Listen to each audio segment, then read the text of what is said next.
Of year के बारे में। तो हम लोग फर्स्ट ईयर में कुछ नॉलेज ले चुके हैं एनाटॉमी में कि ईयर के कितने पार्ट्स होते हैं, इसे 3 डिवीजन किया जाता है, कौन से एरिया को एक्सटर्नल बोला जाता है, कौन से एरिया को मिडिल बोला जाता है और कौन से एरिया को इनर बोला जाता है। तो आज इसी को हम लोग डीपली पढ़ेंगे। एक्सटर्नल का क्या क्या फंक्शन है, मिडिल का क्या फंक्शन है एंड इंटरनल का क्या फंक्शन है, और ये सारे का नेम पढ़ेंगे। पहले जो हम लोग पढ़ चुके थे ओवरव्यू में पढ़ते थे बस कि इसे पीना बोलते हैं, इसे मिडिल ईयर बोलते हैं, मिडिल ईयर में टीएम होता है, और उसके बाद इसमें हम लोग कोएका जान लेते हैं और इससे ज्यादा कुछ नहीं पढ़ते थे।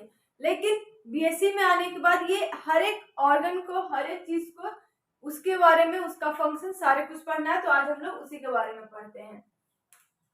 तो फर्स्ट है ये ईयर, जो एक्सटर्नली जो दिख रहा है, इतना पार्ट है जो कि हम लोग का दिखता है। ये जो एरिया है जो हम लोग को ये दिख रहा है, इसे क्या बोलते हैं? अगर इसे कोई देखेगा तो इसे क्या बोलेगा? पीना बोलेगा। क्या बोलेगा? पीना बोलेगा।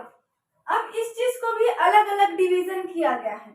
जो ऊपर में होता है, जो कार्टिलेज जैसा दिख रहा होगा, इसे छुएंगे तो ऐसे जो कर्व घुमा हुआ होता है, जो पतला सा घुमा हुआ होता है, उसे क्या बोलते हैं?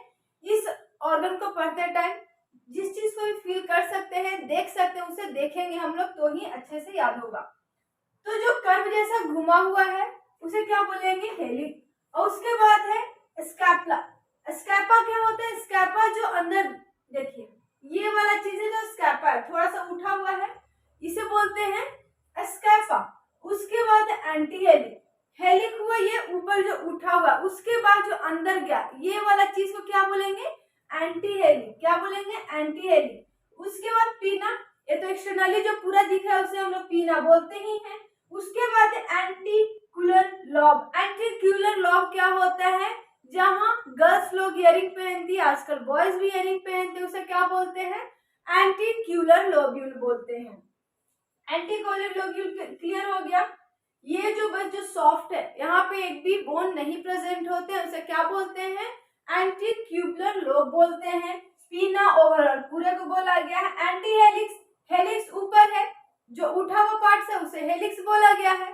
तो उसी से नीचे आते हैं तो जो दबा हुआ पार्ट है उसे एंटी हेलिक्स बोला गया है। और ये जो ऊपर में उठ के जो कर्व ले रहा है बीच में, उसे बोलते हैं स्कैपा। यहाँ तक क्लियर हो गया पूरी तरह से? ये क्या था? External ear. क्या था? एक्सटर्नल ईयर ये था। नेक्स्ट हम लोग चलते हैं मिडिल ईयर। मिडिल ईयर क्या होता है, इसके पार्ट्स क्या होते हैं वो देखते हैं। ये क्या होता है? ऑडिटरी कैनाल है। ऑडिटरी कैनाल जो वेव जाता है, जो हियरिंग का जो वेव जाता है, किससे होते हुए जाता है? ऑडिटरी कैनाल से होते हुए जाता है। उसके बाद क्या आता है? टिम्पैनिक मेम्ब्रेन आता है। टिम्पैनिक मेम्ब्रेन क्या होता है?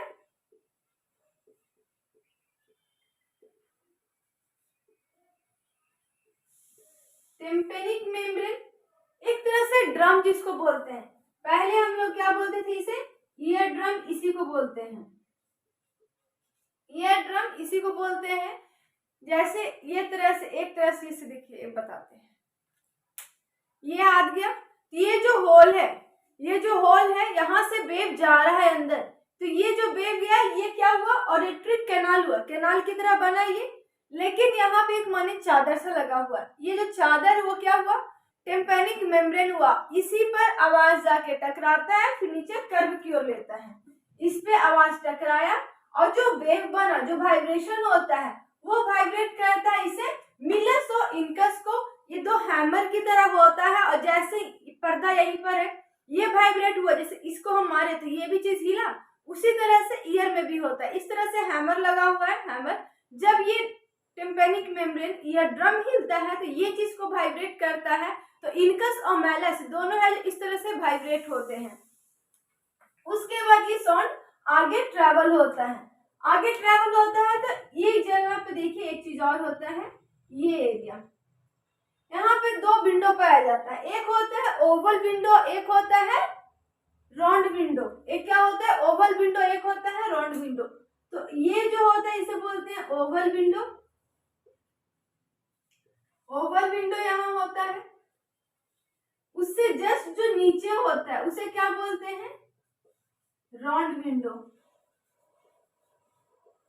इसे रॉन्ड विंडो बोलते हैं। यहाँ तक क्लियर हुआ कैसे आवाज आया, यहाँ पे वेव इस तरह से क्रिएट होते हुए इस तरह से ये जाते जाता है, ये गया और इसके ऊपर इस तरह से टकराया। जब ये टकराएगा तो ये इनकस ऑफ मेलेस को भी वाइब्रेट करेगा ना, इनकस ऑफ मेलेस वाइब्रेट होता है और यहाँ पे नर्व प्रेजेंट है, यहाँ पे वेंटिक्यूलर नर्व है। वेंटिक्यूलर नर्व क्या होता है, इस चीज को कैच करता है। वेंटिक्यूलर नर्व ही है जो कि कैच करेगा, उसके बाद ब्रेन को ये सप्लाई करता है, उसके बाद हम लोग सुनते हैं, समझते हैं और रिप्लाई देते हैं। यहाँ तक क्लियर हुआ। इसका हर एक चीज के ऑर्गन के बारे में फिर फंक्शन भी पढ़ेंगे। उसके बाद जो ये सर्कुलर फॉर्म में बना हुआ है उसे कोकिला बोलते हैं। ये जो यहाँ पे ट्यूब जैसा बना हुआ है स्टार्टिंग में, जो कि काफी ज्यादा उसका ब्रेथ काफी ज्यादा होता है, उसे वेस्टिब्यूल बोलते हैं। उसके बाद हो गया कोक्युलर नर्व बोलते हैं। ये वाले चीज को यहाँ से छोटे छोटे नर्व का डिवीजन होता है।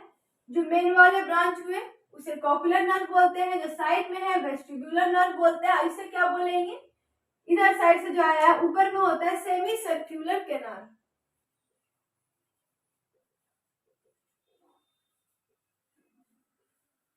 सेमी सर्क्यूलर कैनाल, यहां तक क्लियर हुआ। इनर का 3 पार्ट्स होता है, एक होता है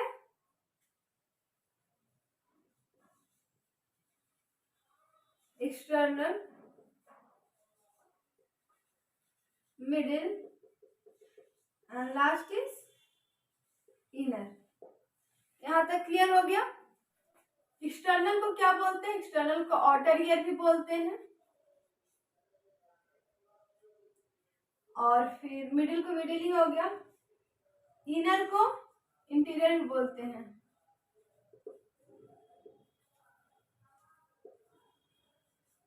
उसके बाद ये सारे आउटर ईयर एक्सटर्नल ईयर देख लिए।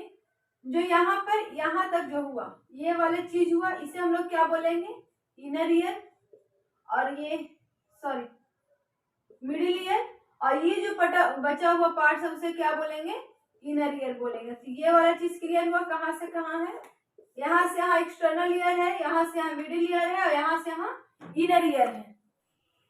तो फर्स्ट क्या है, outer ear. Outer ear clear हो गया था, आउटर ईयर पिना को बोलते थे। तो ये आउटर ईयर में क्या क्या कंसिस्ट होता है, तो पिना होता है और एक्सटर्नल ऑडिटरी कैनाल होता है। जो एक्सटर्नली ऑडिटरी कैनाल, कभी कान में खुजली हो रहा है या कुछ प्रॉब्लम होता है तो जो उंगली आप डालते हैं, एक होता है काफी अंदर कोई पिन चला जाता है तो आपको इरिटेशन महसूस होता है, वो टिम्पैनिक मेम्ब्रेन हो गया, ऑडिटरी कैनाल हो गया। वो ऑडिटरी कैनाल होता है जो अंदर जाने के बाद आपको इरिटेशन महसूस होता है। जो एक्सटर्नल ऑडिटरी कैनाल है कि अगर उंगली डाले तो हमें कोई भी इरिटेशन नहीं हो रहा है, जहां पर फिंगर हम लोग डाल सकते हैं नॉर्मली, कोई इरिटेशन नहीं होता, व्हाइट व्हाइट पैचेस नहीं देखने को मिलता है, उसे क्या बोलते हैं, एक्सटर्नल ऑडिटरी कैनाल। लेकिन जहां से इरिटेशन होने को मिलेगा, जहां से व्हाइट पैचेस रहता है, उसे क्या बोलते हैं, ऑडिटरी कैनाल बोलते हैं।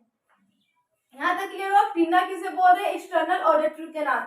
एक पार्ट से ऑडिटरी कैनाल और नेक्स्ट वन ही एक्सटर्नल ऑडिटरी कैनाल है। यहाँ तक क्लियर हुआ, दोनों में डिफरेंस क्या है। उसके बाद एक पिन्ना है जो कि बना हुआ किस चीज से है, तो इलास्टिक कार्टिलेज से बना हुआ है। पिन्ना इलास्टिक कार्टिलेज से, ऐसा तो नहीं होता है कि कान को ऐसे मोड़ दिए ऐसे तो फ्रैक्चर हो गया। हाथ को अगर इस तरह से किसी भी ढंग से, अगर ये मेरा मूवमेंट है, अगर बैक साइड कर दिया जाए इसे, तो फ्रैक्चर होने का चांसेस है, चांसेस नहीं होगा ही फ्रैक्चर। लेकिन कान के साथ ऐसा नहीं हो रहा कि कान को हम लोग किधर भी मूव किए तो फ्रैक्चर हो जाता है। कभी भी नहीं सुनने को मिला हो कि कान किसी का फ्रैक्चर हुआ। क्यों, क्योंकि वो बना हुआ है इलास्टिक कार्टिलेज। एक होता है कार्टिलेज, जो लोग चिकन खाते हैं उनको पता होगा कार्टिलेज कहाँ पे देखने को मिलेगा। जब लेग पीस खाते हैं, जो ऊपर में ट्रांसपेरेंट जैसा, जिसे थोड़ा सा ट्रांसपेरेंट पर हार्ड वो होता है, बोनी ही रहता है लेकिन थोड़ा वो हार्ड होता है, जिसको हम लोग आराम से तोड़ सकते हैं, उसे कार्टिलेज बोलते हैं। जैसे नोज का जो टिप एरिया है वहां पर क्या है, कार्टिलेज पाया जाता है। ये जो एरिया जो हम लोग जिससे मूव कर रहे हैं, यहाँ पे हार्ड है लेकिन उसे हम लोग मूव कर रहे हैं, तो वो क्या है, कार्टिलेज है। और ये कान में भी है, कान में भी बोन है लेकिन कार्टिलेज बोन है, काफी ज्यादा इलास्टिक होने के कारण कान में कभी भी फ्रैक्चर ऐसा चीज नहीं होता। फ्रैक्चर ऐसा चीज क्यों नहीं होता है? क्योंकि कौन सा बोन पाया जाता है? इलास्टिक कार्टिलेज पाया जाता है उसमें। उसके बाद नेक्स्ट क्या है? External auditory matters extend from पीना। एक्सटर्नल ऑडिटरी मेटर्स कहाँ से आता है? पीना से आता है। तो सबसे पहले पीना ही आएगा, उसके बाद एक्सटर्नल ऑडिटरी कैनाल आएगा, उसके बाद ऑडिटरी कैनाल आएगा, उसके बाद टिम्पैनिक मेम्ब्रेन आएगा। ये सीरीज समझ में आ गया? जो टिम्पैनिक मेम्ब्रेन है, जो टिम्पैनिक मेम्ब्रेन किसे बोल रहे थे? ईयर ड्रम इस तरह का था, कुछ इस तरह का ऑडिटरी कैनाल, यहाँ पे टिम्पैनिक मेम्ब्रेन है। तो जो इसका लेंथ है, इसका जो लेंथ है 2.5 सेंटीमीटर है और इसका जो डायमीटर है 0.7 सेंटीमीटर। अब लेंथ किसे बोलते हैं? लेंथ इसे बोल रहे हैं जो कि 2.5 सेंटीमीटर है और इसका जो डायमीटर है 0.7 सेंटीमीटर है। इसे क्या बोलेंगे? डायमीटर, और इसे क्या बोलेंगे? लेंथ। उसके बाद है इसमें जो सिक्रीशन होता है, वैक्स का जो सिक्रीशन होता है वो कहाँ से आता है? कैरिमिनस ग्लैंड का आता है। सेरिमिनस ग्लैंड होता है जिससे वैक्स का सिक्रीशन होता है। वो वैक्स किस तरह का होता है? वैक्स हम लोग जब गंदगी होता है उस चीज को, कान में गंदगी जाने से बचाता कौन है? हेयर है। तो वो हेयर है तो कुछ वाइली रखेंगे कान को, तभी ना उस चीज को रोक के रखेगा। तो ऐसा नहीं तो नहीं कि बस हेयर रहा तो अंदर नहीं जाएगा। अगर ऐसा बात होता तो स्कैल जो इतना ज्यादा हेयर है, काफी लंबा हेयर है, तो अंदर डस्ट जाना ही नहीं चाहिए था। क्यों? काफी ज्यादा हेयर है ना, तो अंदर डस्ट कैसे जाएगा? यहाँ डस्ट इसलिए जाता है क्योंकि यहाँ कोई भी ऑयल सिक्रीशन नहीं होता है। ऑयल सिक्रीशन हेयर फॉलिकल्स में होता है, स्कल पर नहीं होता है। जिसका ऑयल सिक्रीशन कम होता है उसे डंड्रफ होता है ना। उसी तरह से कान में है, कान को वैक्स प्रोड्यूस करता है। अभी भी अगर कान में डालेंगे तो कुछ ऑयली जैसा निकलेगा, हाथ चटचटा सा करने लगेगा और काफी ज्यादा गंदगी के कांटेक्ट में रहते हैं, एक्सटर्नल एयर के कांटेक्ट में ज्यादा रहते हैं, बाहर मार्केटिंग ये सब कुछ ज्यादा होता है, तो वैक्स का सिक्रीशन होता है। बोलते जिसे कान साफ करवाने जाते हैं तो वैक्स निकलते एक पापड़ की तरह निकलेगा, बिल्कुल पतली। वो कम रहा तो, लेकिन वो काफी ज्यादा इंक्रीज होने के कारण एक गोल सर्कुलर राउंड भी ले लेता है जो कि काफी ज्यादा पेनफुल होता है वो। तो जो वैक्स सिक्रीट होता है सेरेमिनस ग्लैंड से होता है और जो ऑयल सिक्रीट होता है सीबेसियस ग्लैंड से होता है। अब सीबेसियस ग्लैंड कहाँ पाया जाता है ये आप लोग बताएंगे। सीबेसियस ग्लैंड हिंट दे देते हैं, इसी एरिया में पाया जाता है, इस एरिया में। मैसेज बहुत कम लोग का आता है इसलिए बता दे रही हूँ, कोई भी कंफ्यूजन ना रहे। जो एंकल होता है, ईयर का जो एंकल है, इसी एरिया में क्या होता है? सीबेसियस ग्लैंड पाया जाता है। ऐसे किए तो देखिए एक एंगल बनेगा, यहाँ पर एक एंगल बनता है, उसे बोलते हैं। इस एरिया में सीबेसियस ग्लैंड पाया जाता है जिससे ऑयल का सिक्रीशन होता है। कान में वायली बना हुआ होता है जिससे गंदगी अंदर की ओर ना जा सके। सोचिए अगर गंदगी अंदर की ओर चला गया तो कितने सारे नर्व डैमेज हो सकता है, वहां साफ भी नहीं किया जा सकता क्योंकि काफी ज्यादा कॉम्प्लेक्स फॉर्म में वहां नर्व प्रेजेंट होते हैं, तो डैमेज होने का चांसेस होता है। हम लोग क्या देखेंगे? मिडिल ईयर देखेंगे। क्या देखेंगे? Middle ear. तो मिडिल ईयर हम लोग उसको विजुअलाइज नहीं कर सकते हैं, विजुअलाइज वो चीज को हम लोग नॉर्मली नहीं कर सकते हैं। तो फर्स्ट वन इस क्या है, इसमें आता है मिडिल ईयर में फर्स्ट पार्ट क्या आता है? Tympanic membrane. तो टिम्पैनिक मेम्ब्रेन का शेप कैसा होता है? केव शेप में होता है। केव शेप कहीं होता है गुफा की तरह होता है, कुछ इस तरह से टिम्पैनिक मेम्ब्रेन होता है ना गुफा की तरह, उसका स्ट्रक्चर होता है। और कौन कैविटी जो कि डराइव कहाँ से होता है? एक्सटर्नल ऑडिटरी मेटस से ड्राइव होता है, वो बाहर से आता है। एक्सटर्नल ऑडिटरी मेटस किसे बोलते हैं? बाहर साइड से होते हुए जो आ रहा है उसे बोलें। उसके बाद क्या है? अस्टियन ट्यूब। अस्टियन ट्यूब क्या होता है? मिडिल ईयर से कनेक्टेड होता है जो कि फेरिंक्स से होते हुए आता है। एक होता है लैरिंक्स और एक होता है फेरिंक्स। जो ऊपर वाला हुआ उसे लैरिंक्स बोलेंगे, जैसे यहाँ से गया ओरल कैविटी, उसके बाद लैरिंक्स, उसके बाद फेरिंक्स आता है। तो उसका फेरिंक्स से लेते हुए उसका टोटल लेंथ कितना होता है, डायमीटर कितना होता है? तो लेंथ 35 mm होता है, डायमीटर 3 mm होता है। ये किस तरह से कुछ स्ट्रक्चर होता है? यहाँ पे स्टेपेड और मेटस प्रेजेंट होते हैं। तो यहाँ से जो आता है इस तरह से लेते हुए आता है, तो इसका जो लेंथ है, इसका जो लेंथ है वो टोटल 35 mm होता है, डायमीटर 3 mm होता है। उसके बाद ईयर ऑसिकल होता है। ईयर ऑसिकल में 3 पार्ट्स होते हैं, एक होता है मेलस, एक होता है इनकस, एक होता है स्टेपेट्स। स्टेपेट्स क्या है? जो कि smallest bone of your body है, इसे क्या है? Smallest bone of your body, ये क्या है, स्टेपस है। नेक्स्ट वन क्या है, विंडो।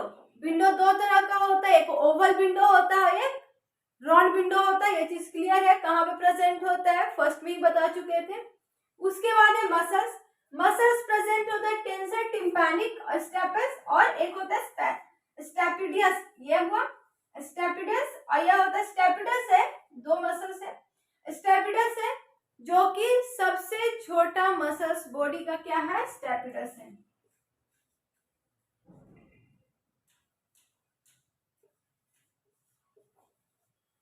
इनर ईयर है जो कि सेंस ऑफ हियरिंग और बैलेंस होता है। जो मोस्ट इनर ईयर होता है उसे सेंस करता है, उसे सेंस ऑफ हियरिंग होते हैं और बैलेंस करता है, एक इक्विलिब्रियम मैनेज करके रखता है। हम लोग कितने से कितने हर्ट्ज तक आवाज सुन सकते हैं, 20 हर्ट्ज टू 20,000 हर्ट्ज तक जो आवाज सुनते हैं, इस चीज को हियरिंग साउंड, यही है, ये क्या है, हियरिंग साउंड है। इस चीज को बैलेंस कौन करता है, इनर ईयर ही बैलेंस करता है। उसके बाद है तीन है जो कि पार्ट्स होता है किसका, बोनी लेबिरिंथ का तीन पार्ट होता है। First is vestibule, semi circular canal and cochlea. जो इस एरिया में हम लोग जो बनाए थे, कुछ इस तरह से बनाए थे, कुछ इस तरह से बनाए थे, तो इसे बोले थे वेस्टिब्यूल। और इधर जो कर्व की ओर बनाए थे, इस तरह से कुछ आया था लास्ट होते तक। तो ये जो था क्या था, सेमी सर्कुलर था, ये सेमी सर्कुलर था, वेस्टिब्यूल था, और नीचे में जो सर्कुलर यहाँ बना हुआ था वो क्या था, कोकिया था। तो ये जो तीनों क्या है, वो बोनी लेबिरिंथ का वो पार्ट्स है, वो एक ऑर्गन है, उस एक ऑर्गन के अंदर ये तीनों पार्ट्स आते हैं। यहाँ तक क्लियर हुआ। ये नॉर्मल एनाटॉमी हुआ। इसे पढ़कर हम लोग थर्ड ईयर का जो एमिशन फर्स्ट टॉपिक आता है, ENT आता है, ईयर नोज और थोरैक्स जो होता है, इसे पढ़कर उस चैप्टर को हम लोग स्टार्ट कर सकते हैं, इजिली समझ में आएगा। ENT का एनाटॉमी इतना में स्टार्ट हो जाएगा। ईयर का एनाटॉमी और काफी ज्यादा है, लेकिन फर्स्ट ईयर में भी आपको इतना ही पढ़ना है, और थर्ड ईयर का MSN स्टार्ट करने के लिए इतना बेसिक एनाटॉमी होना जरूरी है।